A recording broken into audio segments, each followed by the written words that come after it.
Monsieur Alain Jules, vous êtes spécialiste des questions internationales. Je vous remercie infiniment d'avoir eu la gentillesse d'accorder cet entretien à la radio francophone iranienne.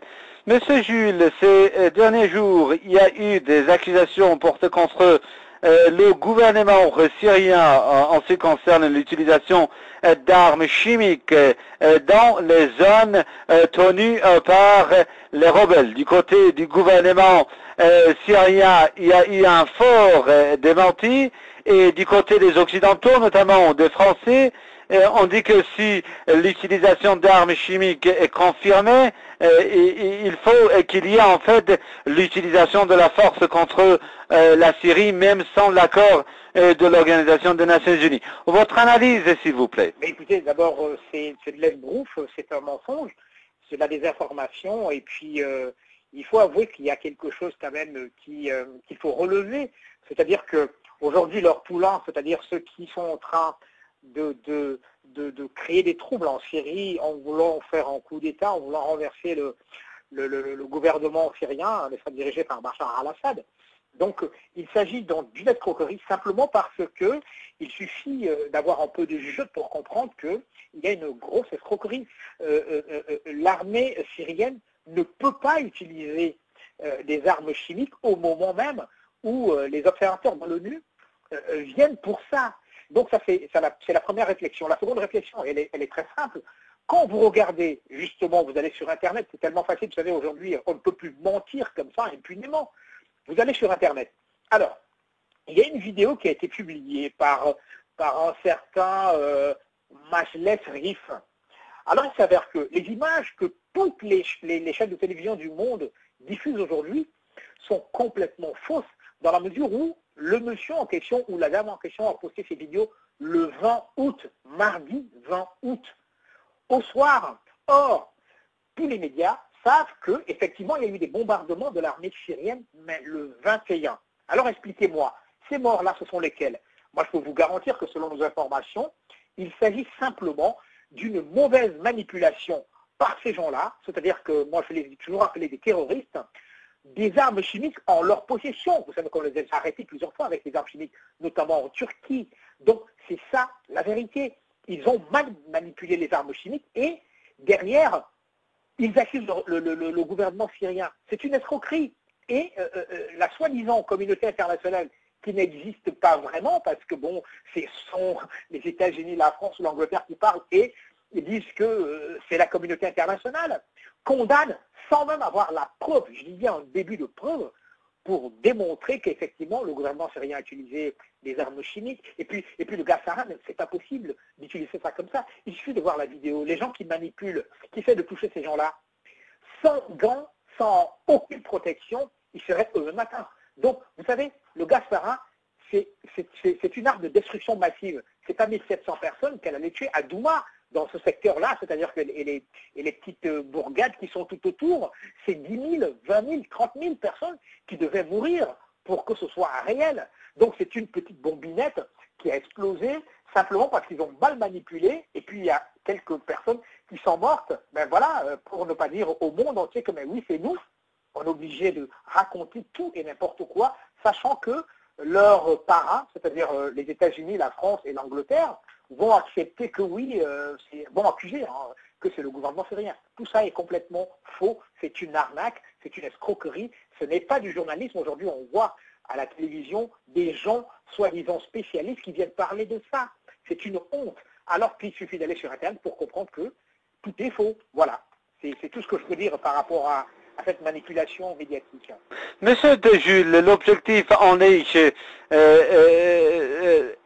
d'après vous, de favoriser le terrain à une possible intervention militaire en Syrie. Oui, les choses sont claires. Les choses sont claires, c'est-à-dire que, considérant qu'aujourd'hui l'armée syrienne gagne bataille après bataille, reconquiert du terrain, et sachant que Genève 2 doit avoir lieu, mais il faut saboter Genève 2 déjà, primo, parce que ces gens voulaient aller à Genève 2 en position de force. Or, ils reculent partout, d'Alep à Homs, en passant par Qousseir ou les alentours de Damas. Ils reculent partout.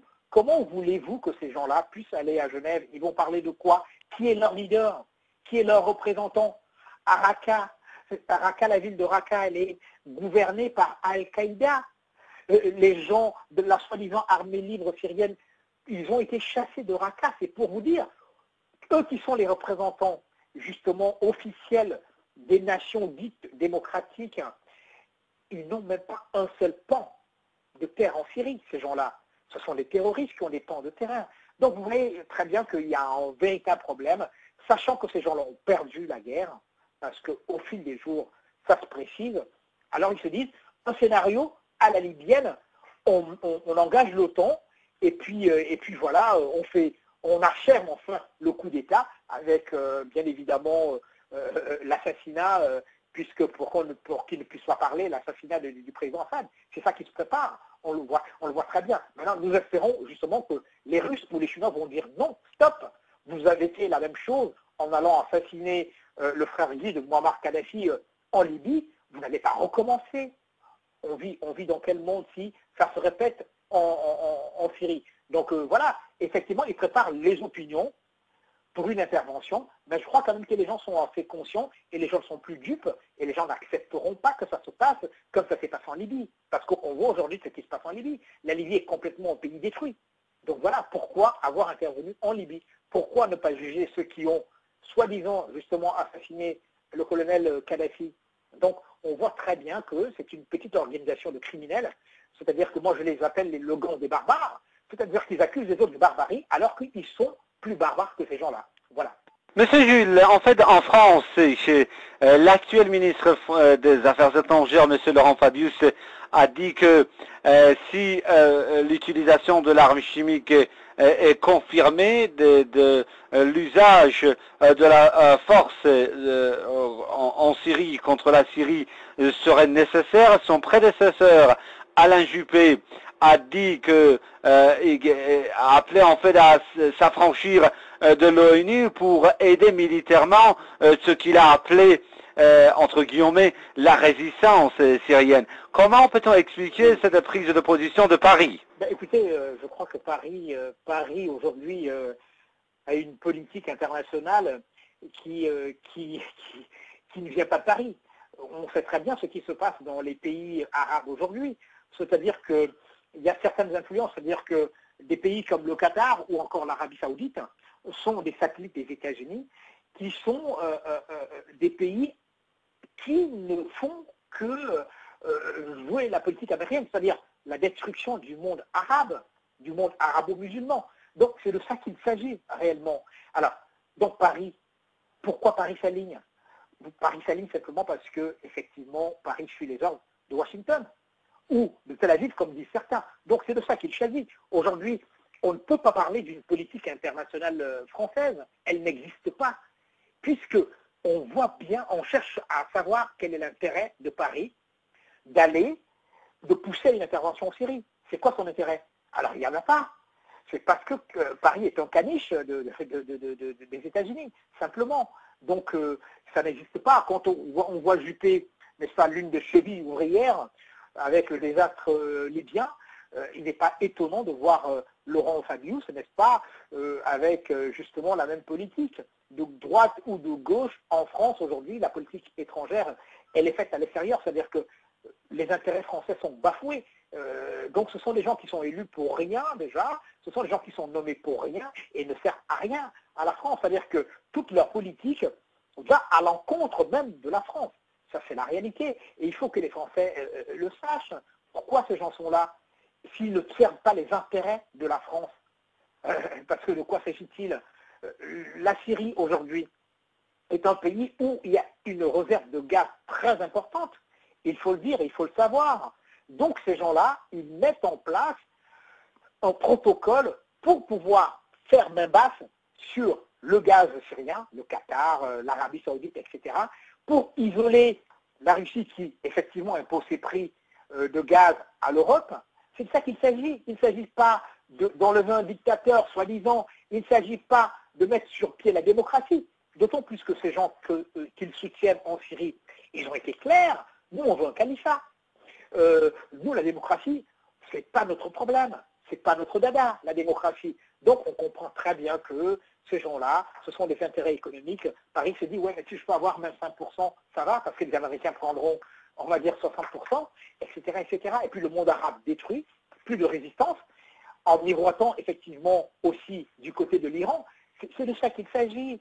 C'est de ça qu'il s'agit. Et il faut que les opinions publiques du monde entier le sachent, que ces gens-là ne vont pas pour mettre en place une démocratie, ils ne vont que pour leurs intérêts, ils ne vont que pour le gaz syrien. C'est-à-dire le gaz syrien, il y a une réserve très, très importante. Donc voilà, la Syrie est assise sur une mine, une mine. Donc voilà, il faut le savoir. Et puis bon, quand on parle de la politique française, on sait très bien qu'elle n'existe pas, quoi. Voilà.